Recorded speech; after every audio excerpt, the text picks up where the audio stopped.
Hey, hey, hey, friends. Happy Friday. It is We are Friday, so happy y'all. to be here. Woo woo! Seriously. So, welcome back to At This Table, fUNfiltered, marketing talk for authors. If you're new here, pull up a chair because you're in the right place. We're so glad that you're here. This is where, and we're glad for those who are not new here as well. You pull up a chair too.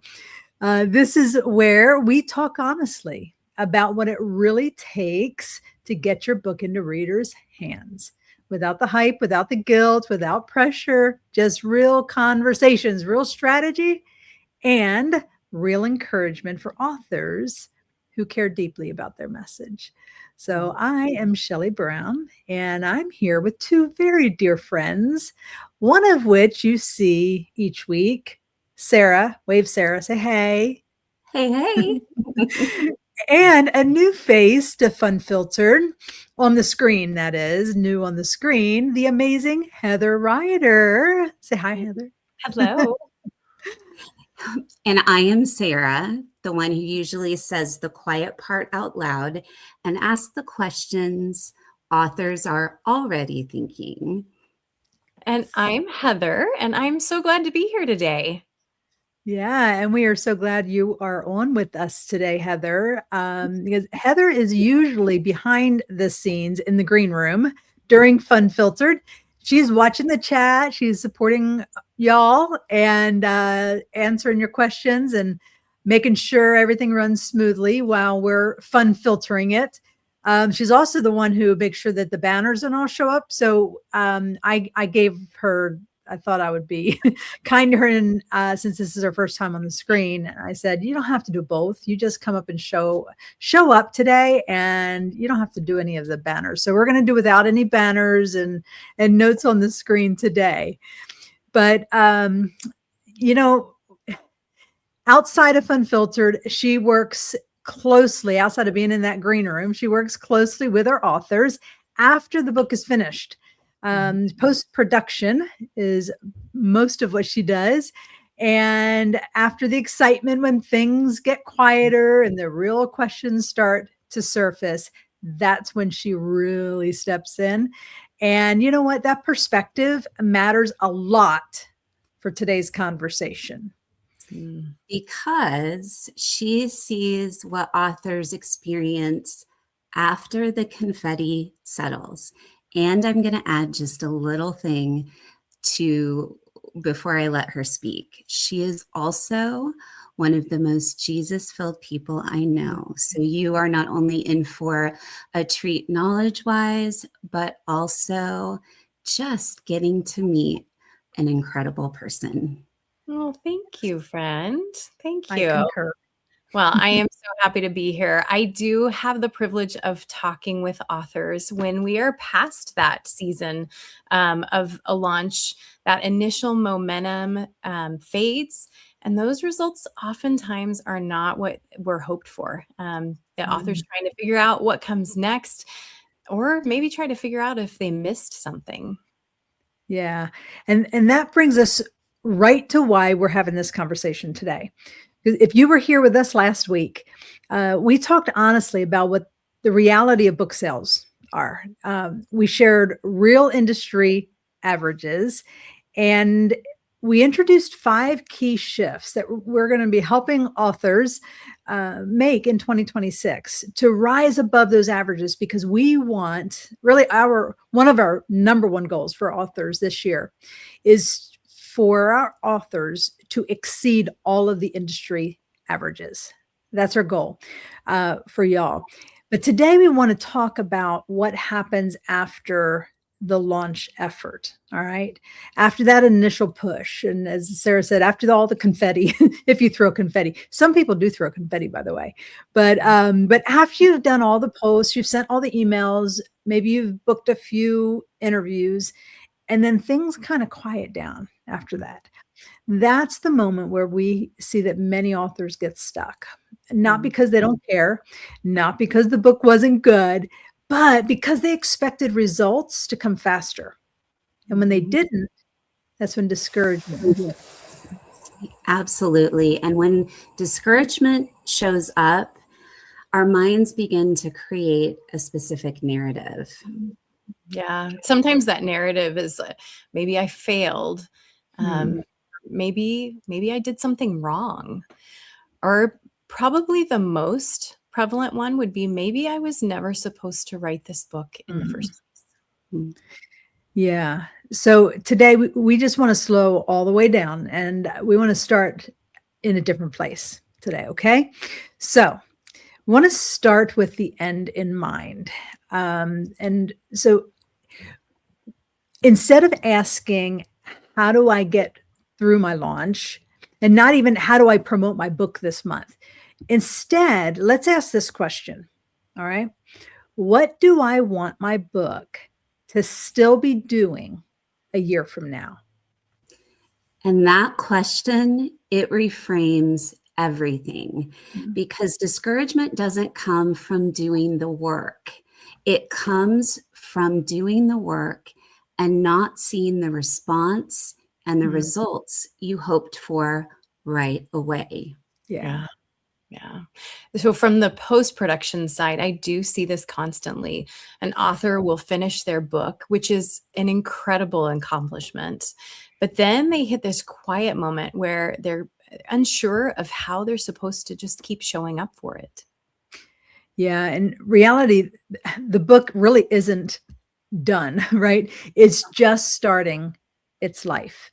They're finding readers, building trust, and growing impact over time. And it does take time for that to happen. And so, why do authors quit too soon? Well, one of the biggest patterns that we see again and again with authors is this. And you probably already have an idea of what it might be, but it's unrealistic expectations. And it's combined with just giving up too soon, and it ends up with flattened book sales. And it's not lack of calling, it's not lack of quality, but expectations that don't line up with how books actually gain traction. Yeah. And when results and momentum doesn't show up quickly, authors assume something must have gone wrong instead of realizing, oh, this is actually normal. I'm not alone. Everybody struggles here. Yeah, most books do see a burst of activity right around the launch, especially when there's a lot of focus and energy and promotion, time spent planning those. But then that first wave will settle. But that's where the real work, the real opportunity will begin. So that quieter season isn't a sign that something went wrong. It's the moment where traction and momentum is built slowly, one reader at a time. And too often, that's the moment when the author steps back, right before that steady traction would have started to multiply. Yeah. Because no one ever really tells authors what comes after the launch. And that's where a lot of confusion and discouragement shows up, because the book isn't new or shiny, but it's not done growing either. That's for sure. So this is why we'll be talking so much about building momentum of a 12-month rhythm. At a minimum, it's honestly, you want to keep your book out there. It's going to be more than just 12 months, right? But let's take a 12-month time frame to start with. And instead of just relying on one big moment, so many of us just go for that one big moment, and instead of creating that rhythm that that is maintainable over a period of time. So we don't want the chaos, and not constant pressure, but a steady, intentional pattern that gives your book room to grow. You launch, you nurture, you connect your book to real seasons and real conversations, and you visit it through strategic and thoughtful mini launches. I should have said, actually, you revisit it, because it's a kind of that rinse and repeat. You revisit it through strategic and thoughtful mini relaunches over that 12-month period and beyond, actually. So you're not really starting over. You're building on what's already there. And think of it this way. I know that in many things in life, we have to release the outcome, but what our journey is marked by, whether that's spiritually, professionally, or even as an author, it's marked in faithfulness, those steady steps and surrendering the outcome to God. That kind of consistency, that faithfulness, that one step at a time, that is what creates momentum, one reader at a time, and it will eventually multiply. Yeah. Yeah, that is how a book stops feeling like the moment that's passed, and it starts to become something that keeps going and working long after the launch is over. Yeah, so that's why in 2026, we're teaching authors to think in systems and rhythms, all right, not random tactics, because tactics change, all right, and not the tactics are bad, all right, but tactics change, platforms change, but momentum is built when you return to that same rhythm again and again. All right, you figure out what's working and then you repeat that rhythm. At its core, it's a simple, repeatable marketing system, or excuse me, rhythm that happens over this 12-month period. So it's launch, introducing the book clearly and confidently, right? Most of us have that launch kind of down pat. We have some kind of idea what that's going to look like with the launch, but then we continue on and we have to nurture, and that's staying connected to readers through conversation, through content, through relationship. And we've talked about that ad nauseum almost, but it is an essential part of the journey, right? So launch, nurture, and then visibility seasons. It's intentionally placing the book in front of new readers, and then revisiting the book with fresh language, fresh angles, and new audiences. Not all at once, and not even perfectly, but steadily, consistently. It's that steady plotting. And here's what matters. Those visibility seasons aren't about shouting louder. They're often about borrowing trust. Again, we talked about this in the last fUNfiltered, leveraging other people's audiences through podcasts, through speaking, through groups and collaborations, so your book doesn't rely on only your reach. Yeah, that's why the rhythm works long term, because you're not reinventing the wheel. You're just returning to the same flow, just with more clarity each time. You implement, you notice what resonates, you adjust. And then this part really matters. You don't abandon it. Yeah. Like Shelley said just a little bit ago, you rinse and repeat. Then over time, confidence will grow, messaging will sharpen, and readers will start to recognize that your book, they'll start to recognize, instead of seeing it first, I'm getting over my words, instead of seeing it for the first time, every time. Yeah. All right.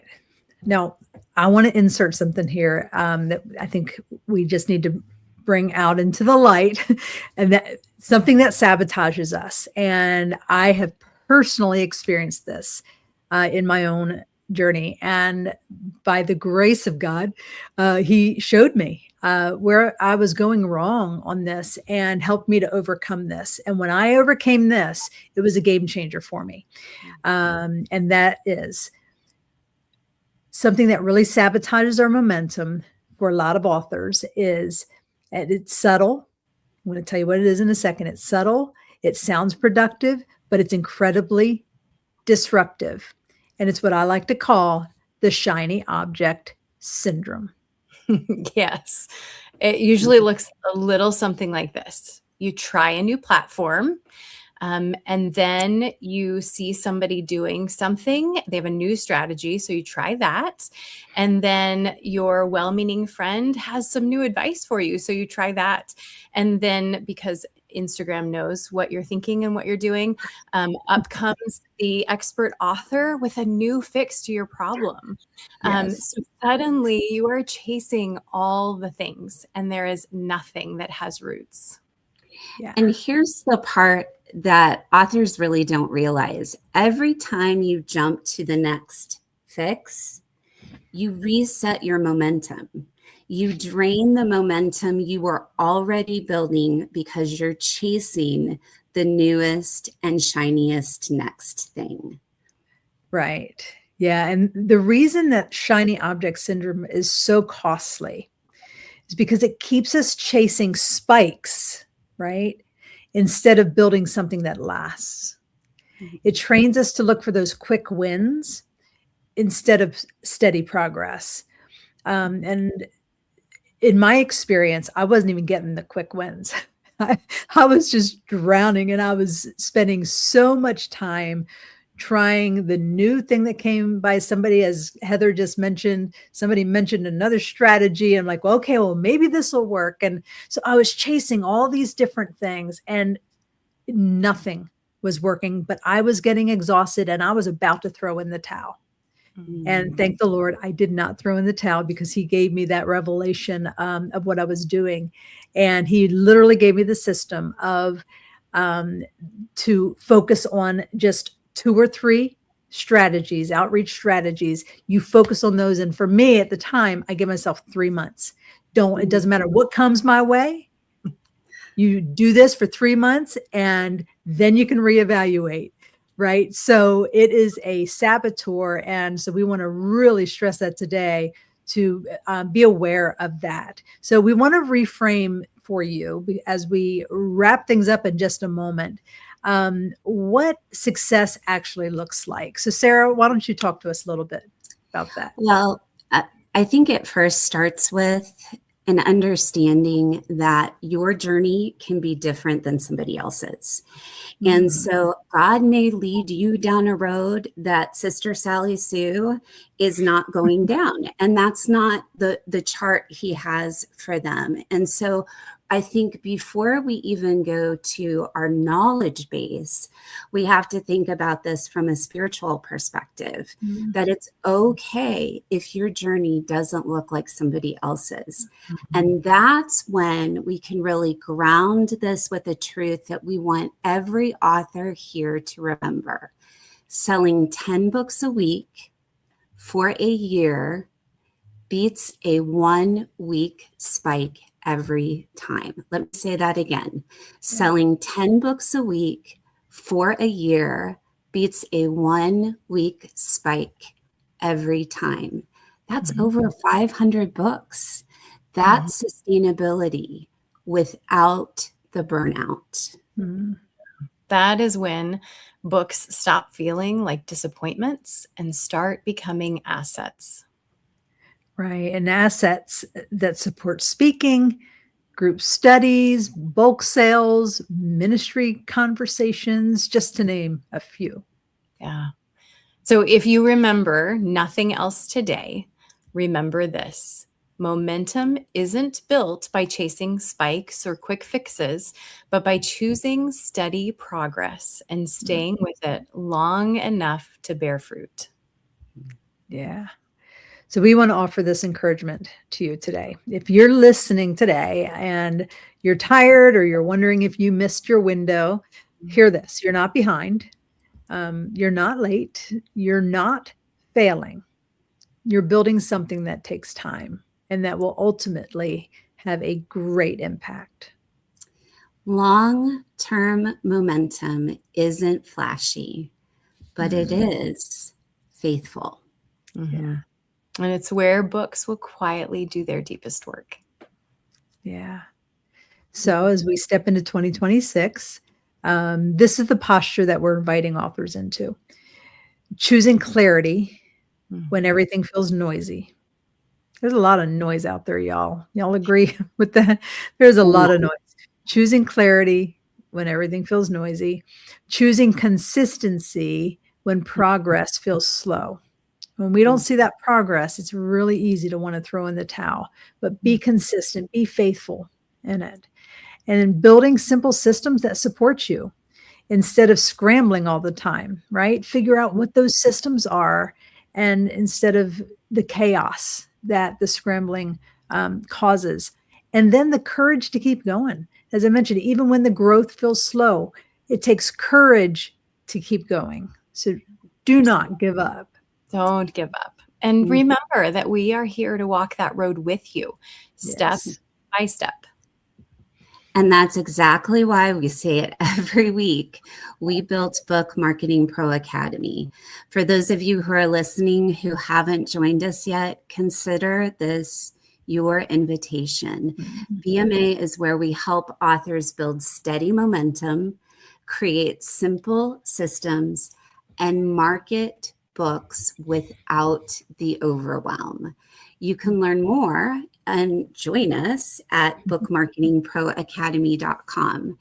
And to our dear friends, our BMA members, we want you to hear this clearly as we head into 2026. I can't even believe we're here, much less seeing it.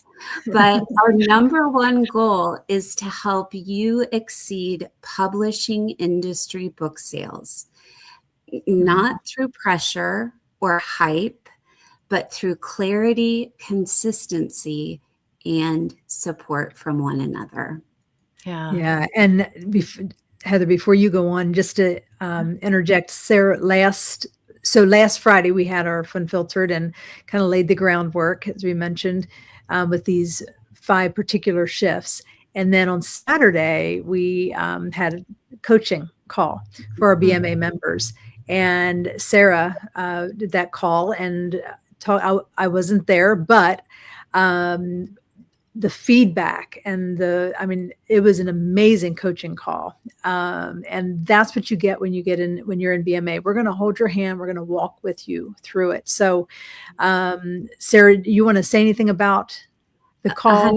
100%. You know, I saw that not only on the coaching call itself, but also when we did our live office hours on Wednesday.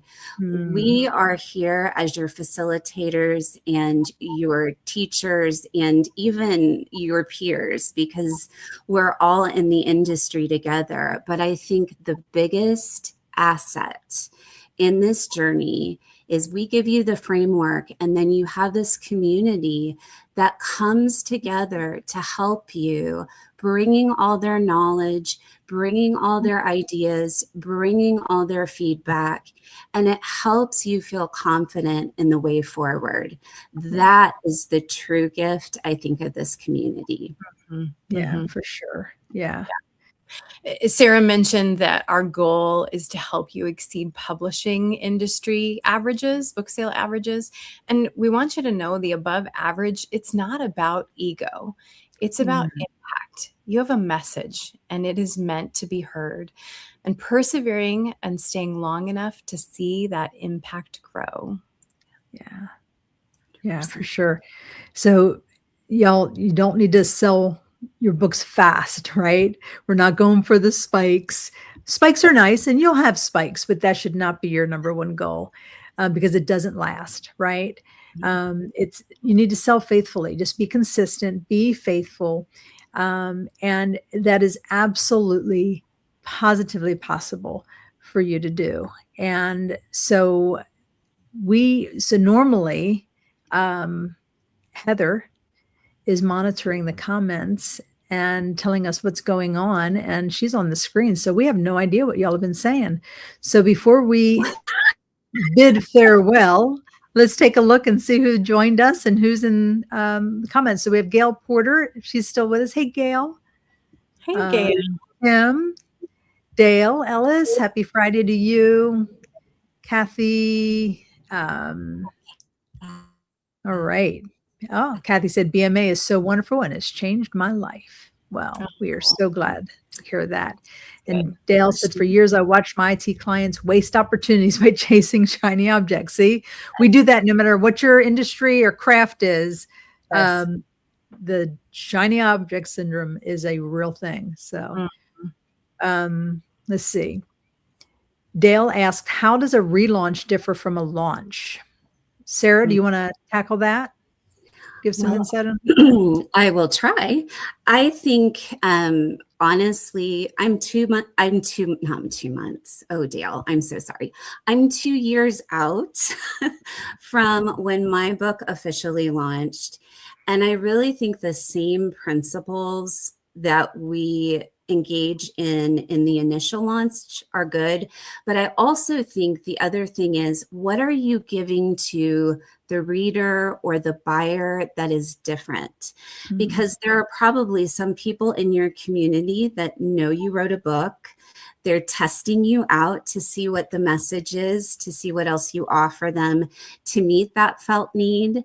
And I believe I was having a conversation with one of my one-on-one coaching clients about how you can take themes of your book and maybe launch a new Facebook group, or maybe you do a group where you are going through your, let's say, I know Dale, you write historical fiction. I believe that is correct. My brain is a little wonky today. But I do remember we talked about how you are really wanting to create these articles on different themes of that you find as you write your historical fiction. I would start a group that digs deeper and has actual discussions. You could even have Zoom calls, just building that connectivity and really stewarding that relationship with the person that your message, your book is meeting a need for them or a want. So hopefully that answered the question. And you ladies jump in too. Yeah, I think a relaunch too, a great time to do one is on your anniversary, your book anniversary, your 1 year, 2 year anniversary, and just to get some great momentum going with that. And kind of another little pro tip, if your book is on Amazon, and you have an ebook on Amazon, if you do a price promotion, you can change your ebook price down to as low as 99 cents as often and as long as you like.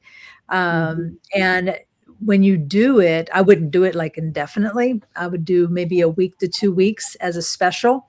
And it helps with the algorithms for Amazon and helps to get some momentum. And you can promote your ebook at a special price. And like Heather and I often say when we meet with our authors, we're both very tactile. So we want that print copy in our hands. And there's a lot of people out there. They want the digital. Some, probably the younger generation likes the digital more, but we're tactile. So when we go there, we're going to buy the print copy, and you'll have people who you'll see a spike in your book sales for that moment during that promotion time. So, consider that. And a good time to do that is on your anniversary time. Yeah, I love that because it gives purpose for it, right? You have a reason that you're doing the relaunch. Celebration. Right. So, yeah. And just to jump on that, podcast interviews. Yes. If you did not get any traction with people in your initial launch, revisit it and see if you can either go back as a guest to the ones you already were on and then make some more traction with others. Because again, leveraging other people's platforms, that's going to put you in front of new people, which will eventually lead to more traction. The other thing that Shelley's comment sparked is seasonal campaigns. We did a whole fUNfiltered on that. So if you wrote a book for Advent, then every Christmas season, ride that train into connecting with more readers and meeting a specific seasonal need. Yeah, I love that for sure. Okay. All right. Lisa Hill, you're asking, when should I join BMA? Book's being written now. Join now. Today, right now. Seriously. It is never too early to start marketing your book and letting people know about your book. So don't delay on that. It'll give you a head start too, because you'll be able to look through and get an idea of what to do as your book is launching. So it just gives you extra time. Yes, for sure. And then Crystal said, I cannot find good podcasts to tackle my subject. So I can tell you, Crystal, that there is a podcast for everything under the sun. So we just have to find it. It's out there. And we actually have some training in BMA on how to find podcasts that have your audience. Because like we said, I think we said it last week as well. We've said it numerous times, but leveraging other people's audiences, the key in that is making sure they are your audience, right? Not just their audience, but that they are your audience. And they're out there. And I'm telling you, it is the number one way, in my opinion, and y'all can disagree with me, but in my opinion, it is the number one way to reach more people organically than any other strategy, is getting in front of other people's audiences. And it's called borrowed trust or leveraging audiences. Number one way. 100%. So, y'all are very sweet. BMA is worth every penny. BMA is the best. So thank you all so much. Heather, this was fun. Thank you for filling in. Yes. Yeah. I think you might be filling in next week too, or soon. If it's not next week, it'll be soon, because I think it is next week, because I'm gone next week. So I think so. It's our master plan to just, so you have to stay forever. We're just, I love it. oh, I'm sorry, I can't be there. right. I'm seeing a pattern. You're gone next time, Tris, aren't you, Sarah? No. Oh, yeah. Lots of things to do.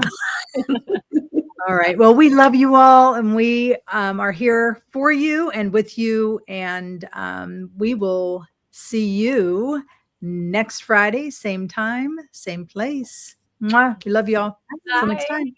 Bye-bye.